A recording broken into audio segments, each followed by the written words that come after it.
Hey everyone, it's Paul from Freedom Gorilla, and today I want to cover with you the Trijicon RMR versus the Holosun 407C, 507C, 508T, 509T, and the EPS. The purpose of this video is to give you a level-headed overview of the similarities and differences between both of the optics. We'll do a quick overview and then we'll go through each optic and show you how it's different, how it's similar. The Holosuns we're going to cover all mount with the same RMR footprint as the Trijicon RMR. So if you're going to put an RMR on your slide, all of these Holosuns will fit the same exact footprint.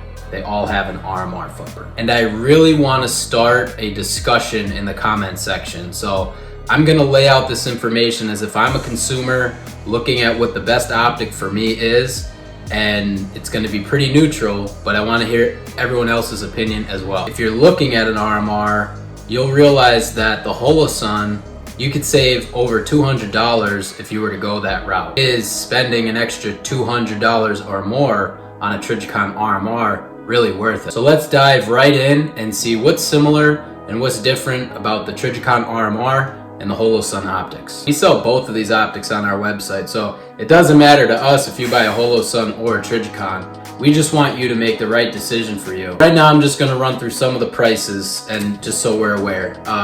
Trijicon RMR has a couple different versions. It has the Type 2 adjustable LED, the Type 2 LED, and then the dual illumination. The best prices I could find on them were $519 for the Type 2 adjustable LED, $454 for the Type 2 LED, and $488 for the dual illuminated version. Let's compare that to the Holosun. We have the 407C, which starts at $245, the 507C, which starts at $309, 508T, $369, EPS starts at $329, EPS MRS is $399, and the 509T is $429. So as you can see, the Holosuns are quite a bit cheaper, and that begs the question, do we really want to pay more for a Trijicon RMR? So I just want to cover a quick difference between all the Trijicon RMR models. They have the Type 2 LED, which is the cheapest version. This one does not have manual brightness adjustments, it's just auto brightness. Type 2 adjustable LED has the manual buttons that you can raise or lower the brightness. It also has an auto brightness setting. Then the RMR dual illuminated, that has uses light to basically power the dot. I'm not really going to cover that one, only because I haven't seen great reviews about that one. Maybe some people like it, but I just don't think it's worth covering. Now the Trijicon RMRs you can get with a 1 MOA dot, a 3.25 MOA dot, or a 6.5 MOA dot. So let's look at the Trijicon RMR. It has a patented design which increases its durability. So it's special shape to increase that durability. It's made out of aluminum. It has an auto brightness mode. It has manual brightness mode on the Type 2 adjustable only. It has a limited lifetime warranty. It's waterproof up to 20 meters. Has 17,000 hours of battery life. And it's made in the USA, which may be a big selling point for you. Some of the lowlights or downsides of the RMR, the lens can fisheye on the edges. It does have a bluish tint to the glass. The unit isn't fully sealed, which means the bottom of the item has a O-ring around it, and all the electronics are open, so it relies on waterproofing itself by sandwiching that O-ring between the sight and the slide. I mean, this probably works absolutely perfectly, but to me it's a little, I don't know, it gives me anxiety. I do also want to mention that they sell a sealing plate, because sometimes, I guess, if the slide has some imperfect contact points, water could go through, so that's why they actually sell an additional sealing plate for the RMR. Just some of the other things that aren't strengths for the RMR. It is expensive. I don't know how much it's innovated over the years. It doesn't seem like much innovation has been happening. And the battery's on the bottom of the optic, which means you do have to take it off to replace the battery. And it doesn't have a green dot version. It does have a green dot in the dual illumination model, but not the other type 2 LED models. Okay, so let's talk about the highlights of the Holosun. They have auto brightness modes, they have manual brightness modes, the glass is clear, and it doesn't really fisheye at all on the edges. It's available in 2 MOA, 6 MOA, or the MRS reticle, which is a 2 MOA dot with a 32 MOA ring around it, which can be toggled by holding down the minus button for 3 seconds. That'll give you either a 2 MOA dot only, 32 MOA ring only, or both the dot and the ring. All the optics that Holosun makes are available in red or green for the most part. They do have a solar failsafe, which means the solar panel can act to power the optic if there is no battery life left. The battery life is 50,000 hours. They are innovating like crazy. Holosun's coming out with amazing innovation every year. They are durable. They are made out of the same material as the RMR. Some of them are made out of titanium also. They are more affordable.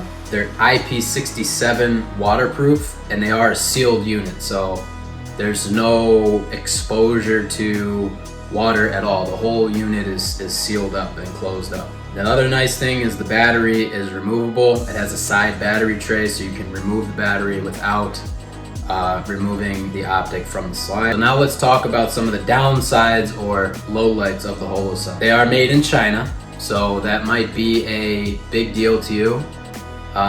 In my opinion, the reality is that almost everything in the United States is made in China. If you take a look around your house, I'm sure 80% of the items that are in your household are made in China. The glass seems to use a bit more glue than the RMR. The RMR has a really clean way of having that glass inside that housing, and the Holosun still clean, but it looks like it uses maybe a little bit more rudimentary way of holding the glass in there. And as far as we know, there's no patented design for durability with the Holosun. That being said, I know they are durable, but they don't claim to have a special patented design that increases durability. Although they do say on the 508T, the square shape does give it some more durability. Okay, so now let's go and look at how the RMR compares to each one of the Holosun optics that I mentioned. So we'll start off with the 407C. The best model to compare this to would be the RMR Type 2 LED, because that's the cheapest one. That's the one that doesn't have the manual brightness mode, and it is $454, and as I said, comes in a 1, 3.25 or 6.5 MOA reticle. This optic doesn't have manual brightness, and let's compare that to the 407C. The 407C is $200 cheaper. It comes in a 2 MOA dot only. It's available in a green dot also, which the RMR is not. And the 407C does have manual brightness buttons. So you can use it in manual mode, but it also has the auto brightness mode as well.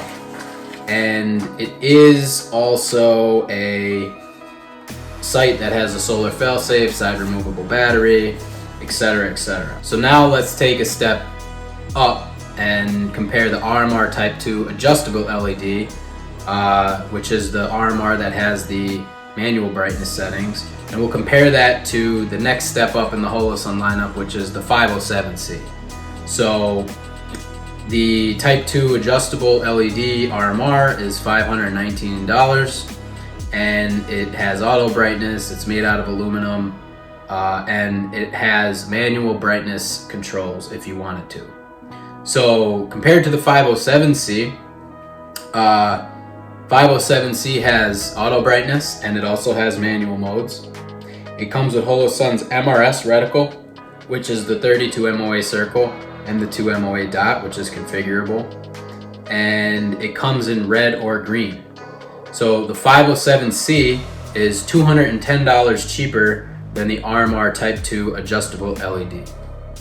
And it also has the things I mentioned, like clear glass, doesn't fisheye, etc., etc. So now we'll cover just some other alternatives to the RMR, especially if you were ready to spend, let's say, $520 or more on the RMR.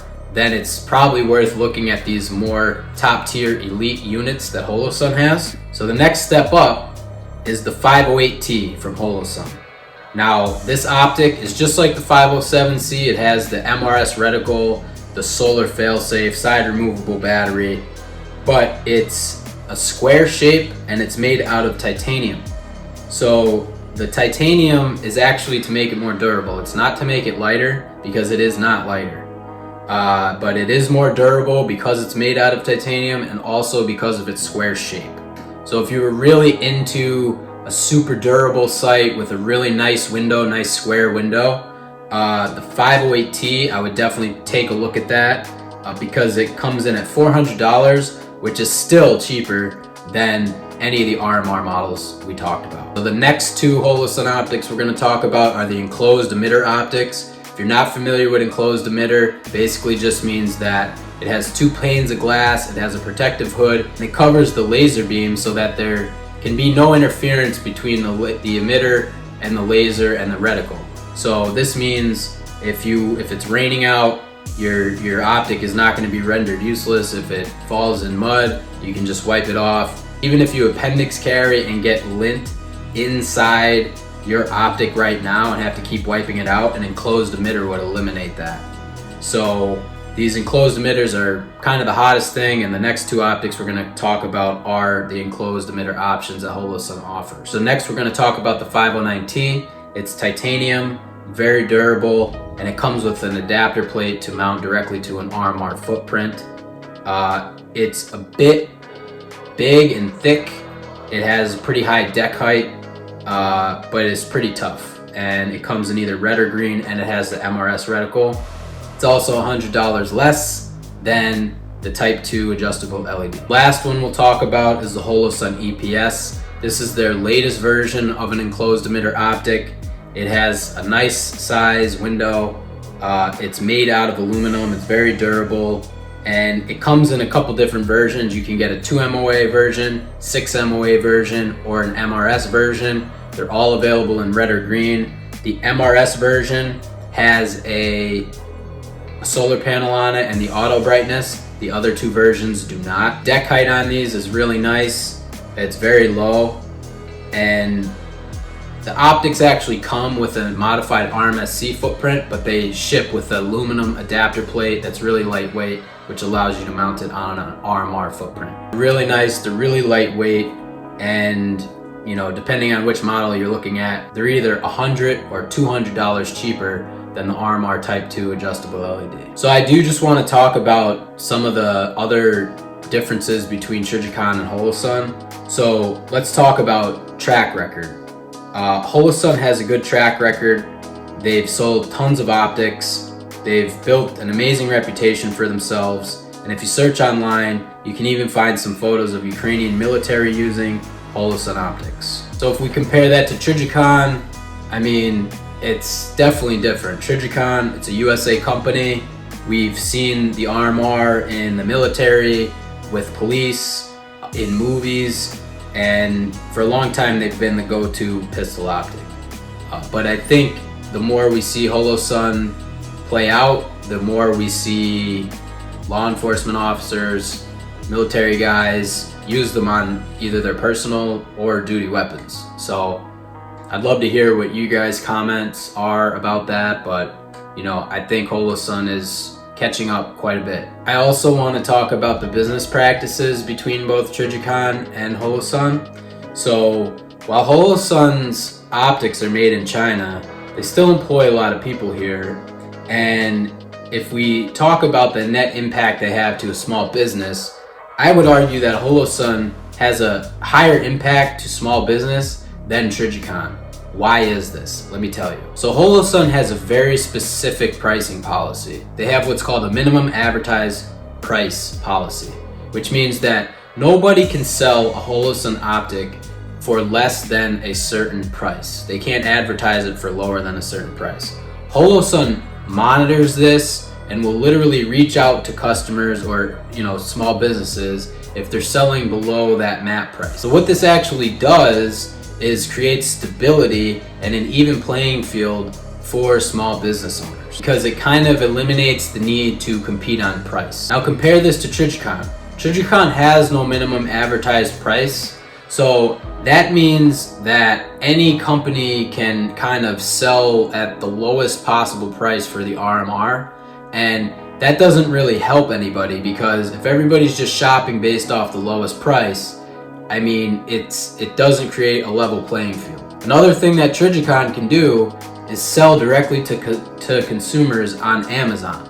So for instance, if we put an RMR on our site and we could sell it for $550 to make somewhat of a profit between credit card fees and stuff like that, Trijicon can go on Amazon, sell it for $520, which for us wouldn't be profitable at all, but they could do it themselves and basically cut out the small business. So while we have no problem selling RMRs or anything like that, Holosun's business practices are much better for a small business like ours.